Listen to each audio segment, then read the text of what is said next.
Nos gusta pensar que el mal tiene un rostro, que si miramos a los ojos de un monstruo sabremos reconocerlo, pero la historia nos ha enseñado una lección mucho más aterradora. Los monstruos más peligrosos no se esconden en cuevas, van al supermercado contigo, se sientan a tu lado en el autobús, te sirven el café por la mañana. Cuando pensamos en asesinos en serie, recordamos a los que perdieron: Ted Bundy, Jeffrey Dahmer, John Wayne Gacy. Ellos cometieron errores, dejaron pistas y terminaron en una celda. Pero, ¿qué pasa con los que ganaron? ¿Qué pasa con aquellos que aprendieron a burlar al sistema, a cazar en silencio y a desaparecer antes de que las sirenas empezaran a sonar? Hoy no vamos a hablar de casos cerrados. Hoy vamos a hablar de fantasmas, de depredadores que operaron con total impunidad, dejando un rastro de dolor inimaginable y que jamás pagaron por ello. Algunos son misterios de hace décadas, otros podrían estar ocurriendo ahora mismo mientras ves este video. Desde las carreteras heladas de Canadá hasta los parques de Brasil, y desde el desierto de Nuevo México hasta los lagos de Texas. Estos son casos de asesinos en serie que nunca fueron atrapados o que siguen siendo un misterio activo. Caso 1. El dibujante de la muerte, The Doodler. Ubicación: San Francisco, Estados Unidos. Estado: frío, reactivado. Estamos a mediados de los años 70 en San Francisco, una época de revolución, libertad y secretos. La comunidad gay empezaba a salir de las sombras, pero el miedo al estigma social seguía siendo un arma poderosa, y había un hombre que sabía exactamente cómo usar ese miedo para matar. La prensa lo llamó The Doodler, el garabateador. Su modus operandi era de una intimidad escalofriante. No secuestraba a sus víctimas a la fuerza desde un auto en movimiento, no, él los seducía. Entraba en bares nocturnos, lugares llenos de humo y música, y elegía a su objetivo. Se acercaba con una tranquilidad pasmosa y sacaba un cuaderno de dibujo. Imagínalo, estás tomando una copa y un hombre atractivo te empieza a dibujar. Te hace un retrato, un garabato artístico. Es encantador, carismático. Te regala el dibujo para ganar tu confianza. Sales con él esperando una noche de pasión, pero lo que te espera es una pesadilla. El Doodler llevaba a sus víctimas a lugares apartados, como la playa Ocean Beach o el parque Golden Gate. Ahí, la seducción terminaba y comenzaba la carnicería. Apuñalaba a sus víctimas repetidamente en el torso y la espalda. La ferocidad de los atraques indicaba algo más que un deseo de matar. Había una rabia personal, un odio profundo. 14 hombres fueron atacados. 5 murieron desangrados en la oscuridad. Pero aquí está el dato que te hará sentir rabia. La policía pudo haberlo atrapado. 3 de las víctimas sobrevivieron al ataque, vieron su cara, escucharon su voz, podrían haberlo identificado en una rueda de reconocimiento. Pero no lo hicieron. Entre los supervivientes había figuras públicas, hombres con carreras y familias que no sabían que eran homosexuales. El Doodler contaba con eso.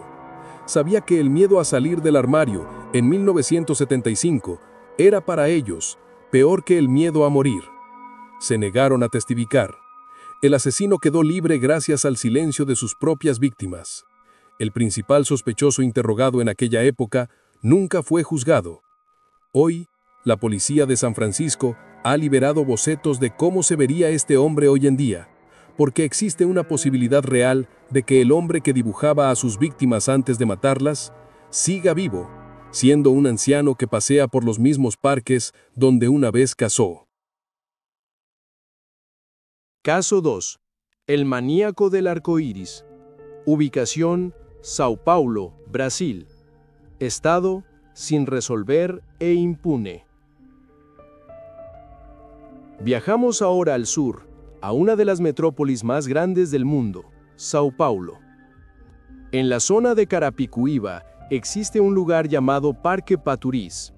Durante el día es un área verde común, pero al caer la noche en 2007 se convirtió en un matadero. La prensa brasileña bautizó al asesino como el maníaco del arco iris. El nombre suena casi colorido, pero la realidad es una de las más brutales de esta lista. Este asesino tenía un odio específico y letal hacia la comunidad homosexual. El parque era conocido como un punto de encuentro nocturno. El asesino aprovechaba la oscuridad y la vegetación densa para acechar como un animal. Lo que destaca de este caso es la ejecución. No estamos hablando de forcejeos o peleas, estamos hablando de exterminio. Entre 2007 y 2008, 13 hombres fueron encontrados muertos en los arbustos. 12 de ellos murieron por disparos, 1 a golpes. El detalle más morboso es la firma final del asesino. A varias de las víctimas se les encontraron los pantalones bajados hasta los tobillos, incluso si no había habido agresión sexual. Era un acto de humillación post-mortem. Quería que los encontraran en una posición vulnerable, expuesta. Quería mandar un mensaje de desprecio. La última víctima recibió 12 disparos. Eso no es un asesinato para robar una billetera. Eso es un nivel de furia que rara vez se ve. Es querer borrar a la persona de la existencia. Un sargento retirado de la policía fue arrestado como el principal sospechoso. Todo parecía encajar. El perfil, la oportunidad, el arma. Sin embargo, en el juicio, el jurado lo declaró no culpable por falta de pruebas balísticas concluyentes. Fue absuelto. Desde entonces, los asesinatos con ese patrón específico cesaron, pero el caso permanece oficialmente abierto. El hombre que apretó el gatillo 13 veces contra hombres indefensos en la oscuridad sigue ahí fuera, protegido por la duda razonable y el olvido. Caso 3. West Mesa Bone Collector.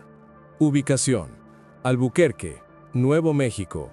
Estado: Frío. En 2009, el horror emergió de la tierra misma. Un hombre paseaba a su perro por la meseta de West Mesa, una zona desértica en las afueras de Albuquerque que estaba siendo preparada para construir nuevas urbanizaciones. El perro, curioso como cualquier animal, comenzó a escarbar cerca de un arbusto y regresó con algo en la boca. No era un palo, era un fémur humano. Ese hueso fue la llave que abrió la puerta al infierno. La policía acordonó la zona y comenzó a excavar. Lo que pensaron que sería una tumba aislada se convirtió en un cementerio clandestino masivo. Encontraron los restos de 11 mujeres y un feto. Todas las víctimas tenían algo en común. Eran mujeres jóvenes, hispanas, que habían desaparecido misteriosamente entre 2003 y 2005. Todas estaban vinculadas de alguna manera al mundo de las drogas o el trabajo íntimo. Durante años, sus familias gritaron que había alguien llevándoselas, pero nadie escuchó. El dato que te dejará helado viene del espacio. Cuando los investigadores revisaron imágenes satelitales antiguas de Google Earth de los años 2004 y 2005, vieron algo que nadie notó en su momento: marcas de neumáticos que se adentraban en el desierto y tierra removida en los puntos exactos donde años después se encontrarían los cuerpos. El asesino había sido fotografiado por un satélite mientras creaba su cementerio privado, y nadie lo supo hasta que fue demasiado tarde. El coleccionista de huesos, como se le llamó, era meticuloso. Enterraba a las víctimas lejos de la carretera, desnudas, llevándose su ropa y pertenencias como trofeos. ¿Por qué no lo han atrapado? La policía tenía 2 sospechosos principales. Uno era un hombre local que solía frecuentar prostitutas y tenía antecedentes violentos. El otro era un proxeneta. El problema es cruel. Ambos murieron antes de que se descubrieran los cuerpos en 2009. Uno se quitó la vida. El otro murió por causas naturales. Si uno de ellos fue el monstruo, se llevó el secreto a la tumba, dejando a 11 familias sin la justicia de ver al culpable tras las rejas. Oficialmente, el caso sigue sin resolverse. Caso 4. Highway of Tears, Carretera de las Lágrimas. Ubicación: Columbia Británica, Canadá. Estado: activo. Múltiples asesinos. Hay lugares en el mundo que parecen diseñados para hacer desaparecer a la gente. La autopista 16 en Canadá es uno de ellos. Se extiende por más de 700 kilómetros a través de bosques densos, montañas y aislamiento total. No hay señal de celular. Los pueblos están a horas de distancia unos de otros. Si gritas aquí, nadie te escucha. Desde 1970 hasta hoy, docenas de mujeres han desaparecido o han sido encontradas asesinadas a lo largo de este tramo de asfalto. La policía reconoce oficialmente a 18 víctimas, pero las comunidades indígenas locales dicen que el número supera a las 40 o 50. Lo que hace que la carretera de las lágrimas sea única y aterradora no es que haya un asesino en serie, es que la carretera misma actúa como un coto de caza para varios depredadores a lo largo de las décadas.